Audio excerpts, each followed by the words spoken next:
सबैमा प्रणाम। अहिले हामी पोखरा रूपा तालको शिरमा रहेको रूपा गाउँपालिका 6 तालबेसी अचम्मको घटना देखिरहेको छ। हामी हजुरले अहिले देखिरहनु भएको छ मोबाइलमा।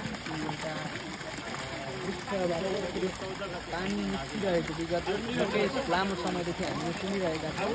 त्यसरी सुन्दर तरिकाले जल निस्केर यो प्रकृतिलाई नै च्यालेन्ज गरेर यो अद्भुत एउटा ईश्वरीय शक्ति, एउटा दैविक शक्तिको कारणले गर्दाखेरि यसरी सुन्दर रूपमा यसरी जल निस्किरहेको छ र हामी यसरी देख्न सक्छौँ। यसरी पानी निस्किरहेको छ।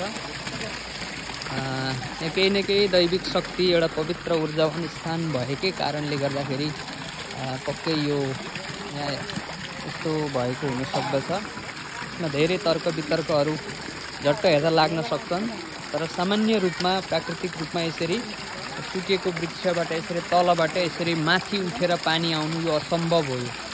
यो वैज्ञानिक रूपमा जति नै तथ्य तर्क गरे तापनि, किनकि यो असम्भव हो कि अब ठुलो रुख भएर यसरी जल आउने एउटा सम्भावना हुन्थ्यो भने यो रुख पुरानो भइसकेको छ, जल यसरी उ भएको छ र यो अत्यन्तै अद्भुत रहेको छ र हामी यो दर्शन गर्न आएको छौँ। र यहाँ प्राकृतिक रूपले पनि अत्यन्तै सुन्दर ठाउँ छ र यो पर रूपा तालको शिर भयो र यसरी यो उता लमजुङ जाने बाटो यसरी सुन्दर तरिकाले हामी देख्न सक्छौँ।